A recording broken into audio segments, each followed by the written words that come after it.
Hello, everyone. Dr. Michelini here to walk you through our Introduction to Poetry unit. The quote here from Cam Barkley says, "Poetry has become one of the most underutilized and underestimated mediums in modern culture." I believe that to be true as a poet and an appreciator of poetry. Poetry has this way about it of capturing emotion and power in the moment. And while poetry is making a comeback, I don't think it's as appreciated as it could be. So let's talk a little bit about that special intensity or power that it has. The technical definition of a poem is a literary work in which special intensity is given to the expression of feelings and ideas by the use of distinctive style and rhythm. Notice there's no rhyme component there. So poetry does not have to rhyme. And in fact, most modern poetry does not. But it definitely should hold a special emotional intensity so that when you read a poem, you should feel something. Okay? So that's a little bit vague though, and we are writing poetry in this class. So how do we achieve such a special intensity? The first thing that we want to make sure that we're doing is actually just reading more poetry. And that goes for any genre that you're interested in writing about. You want to pay attention to what's going on in this genre. What are people writing? What has already been done? What's cliche?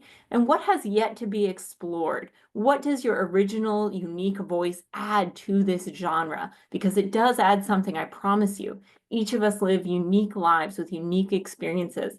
Even if we're writing fiction or fictional poetry, right? Something that didn't really happen to us, we still have a way of expressing ourselves that's unique. So when you read poems, take note of how they make you feel. How did the poet achieve that? Was it the white space on the page? Was it the shape of the poem? Was it a certain word or line? Take notes on that and see what's effective. Then you can try your hand at sort of mimicking your favorite poets. This doesn't mean copying and pasting, okay? So I'm not advocating for plagiarism here, but I am advocating for mimicking something that you admire. And you might see this in the course a little bit as we note things that we like about the poems that we read. You want to be able to notice that and try it out for yourself. Make it your own, okay? You definitely want to write. Something that a lot of younger writers get tripped up on is waiting for inspiration. So when I was younger, I did this too, right? Like sometimes I felt inspired to write something, other times I didn't. And if I didn't feel inspired to write, it was kind of hard to get writing, right? But ideally, what you want to do is get into a habit of writing every day. One of the things that I try to do as a writer is write for just 10 minutes a day. A lot of times this looks like just the notes on my phone. You know, whenever I have just a couple of minutes to spare. I'm a busy person as well. I know just like you are, right? I'm a mom, I work full time, I have a husband, right? And so oftentimes I'm just squeezing this in. But then when I have time, when I have inspiration, that channel is clear. I've been writing in that groove every day a little bit, and it's easier to get into the groove when I have a little bit more time or to really go for it when I'm feeling inspired. The other thing that I would encourage you to do is be as specific as possible. A lot of times our intuition might be to say, okay, I'm going to make this poem or any writing really broad so everybody can relate to it.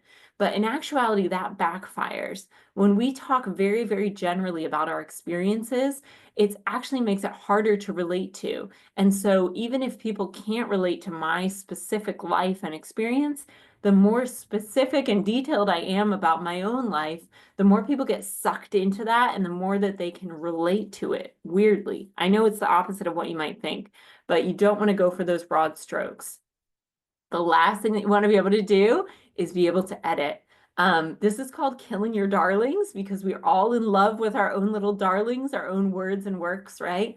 But what you want to do ideally is be able to edit your work, edit that stuff out maybe that you fell in love with and save it for something else. Never delete anything, just set it aside, okay? So for myself, for my own works, I will copy and paste things into a different document that I think maybe don't fit in this particular piece or poem, and then I'll save it for another day. Maybe it belongs in a different piece, okay? There are some technical things about achieving this special intensity too. One is including rich description. Some of these terms will probably be familiar from English 1 and 2, like hyperbole, exaggerating for effect, Elizabeth Bishop here writes, I lost 2 cities, lovely ones, and vaster some realms I owned, 2 rivers, a continent. She's talking about losing a person here in her life. And what does that feel like, right? How do you say that? I lost 2 cities, I lost a continent, right? Things you can't possibly lose, but that's what it feels like to lose somebody sometimes, right? Metaphors and analogies telling us something that we're familiar with so we can understand a feeling that we might be unfamiliar with, right? Hedgie Choi writes, I was on my bike trying to grow back into something I had grown out of, like a hermit crab rewound. Hermit crabs grow out of their shell and search for a new one. So if we're going back into something, right? So that's a good analogy there. Paying attention to syntax, the arrangement of words and phrases. The poet E.E. Cummings was a big fan of playing with syntax or the order of words in very funky ways. So here's one of his poems. He writes, stand with your lover on the ending earth, and while a huge, by which huger than huge, hooing sea leaps to greenly hurl snow, suppose we could not love, dear. Imagine ourselves like living, neither nor dead, these, or many thousand hearts which don't and dream, or many million minds which sleep and move, blind sands at the pitiless mercy of time, time, time, time, time. How fortunate are you and I, whose home is timelessness, we who have wandered down from fragrant mountains of eternal now to frolic in such mysteries as birth and death a day, or maybe even less. And he's talking here about loving someone, even though time is just sort of, dribbling through the clock, like the sands of time are just dripping down and time is passing so quickly, right? And it's so disorienting, and yet we have this love that encapsulates a feeling of timelessness despite all of this. And so he's playing with the arrangement of words and phrases here to achieve some of that effect. All right. Another big thing with poetry is white space. So one of the best things about poetry and what makes it unique from fiction and creative nonfiction is that you can play with the white space on the page. It is just as important as the words themselves. Okay. So keep that in mind. I'm going to show you an example here in a second. And then punctuation and grammar. The rules don't really apply here. You can use commas as reading instructions. So instead of having to use a comma because grammatically you have to, right? You don't have to do that in poetry. You can put it where you want the reader to pause. You can play with words and meanings, okay? And related to this are line breaks, end stops, and enjambment. So where you cut the line of the poem, like here the line is cut or here the line is cut, that's up to you. That's called a line break. An end stop is a full pause at the end of the line indicated by a semicolon or period. That would indicate that your reader should pause when reading it. Poetry is meant to be read out loud, so you want to give those reading instructions. Enjambment is a line having no punctuation but running over to the next line. You should not pause at the end of a line in a poem unless there is punctuation. Otherwise, you would keep reading, okay? And a stanza is a group of lines in a poem. So let me show you an example here. Here's the poem, The Water Never Scared Me But the Boys by Jennifer Hambrick. This is Oyster River Pages. This is a journal that I was poetry editor for 8 years, and they do regular internships if you're interested. And here is her reading the poem if you'd like to listen to it. But what I want to show you here is really just the shape of this poem.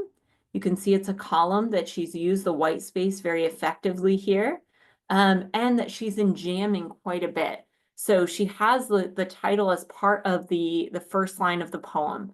So the water never scared me, but the boys had something about them I wasn't allowed to have. And she goes on from there, right? This is a poem about growing up, about adolescence, but places where she cuts the line matter. So when she says like, and knew when to leave, there's like a special meaning there, right? A double entendre of like when to leave to make me want him to stay. It comes back around in the next line, right? It's a very clever cutting out the line break there, right? And again, we don't want to stop as we read through it, except where there is an actual period or punctuation. She has no capitalization here. So you can see, you can really kind of creatively think about why that might be, like what is the effect there, right? She's playing quite a bit with that. And then she also plays with this like fear. I wasn't afraid of drowning, right? Maybe she's afraid of something else. So I encourage you to press play on that, listen to her read it a little bit, because it is really a great piece. Let me see here if I can go back to this. Okay, so here's our slideshow again. Okay, so like I said, sound matters, okay? Most poems are written in free verse, meaning they don't rhyme, but we're still playing with sound quite a bit in poetry. Poetry is meant to be read aloud, so when you read a poem, either press play on that author reading it or read it to yourself out loud, read your own poems out loud. There are all different types of rhyme besides exact rhyme. You can have an internal exact rhyme, like once upon a midnight dreary while I pondered weak and weary, but most poems are not written that way anymore. You might have a slant rhyme, a near rhyme in which concluding consonant sounds are identical but not the vowels. Emily Dickinson writes, "A narrow fellow in the grass occasionally rides. You may have met him, did you not? His notice sudden is." What is she talking about here? You hear that S sound over and over. She's talking about a snake. And as you read it, you are literally making the snake sound with your voice. Isn't that so cool? So that's just one thing that you could do here. There's also alliteration, the repeating identical consonant sound at the beginning of the word in close proximity. So you can no longer quiet me with the redness of a little leaves opening stickily. I didn't see if it's a Malay playing with that sticky sound in your mouth. As you say, little leaves, it almost like gets stuck there, right? She's talking about stickiness and making you do it with your own tongue, which is crazy. Consonants, the partial or total identity of consonants in words whose main vowels differ. Okay, so we have both going on here. We have little leaves at the beginning, and then the stickily at the end is consonants here. Assonance is the repetition of identical vowel sounds. So here we have, while we stand there in the kitchen making tea and kissing, the whistle of the teapot wakes the neighbors. The kitchen and kissing, and the sort of I sound there, the repetition. Maybe this is a routine that they do, right? I've heard people say this mimics that higher vowel sound of like the tea kettle going off, what he's talking about here. And we also have onomatopoeia, which is just a word that sounds like what it's describing, like Zoom, right? So that also works for poetry very well.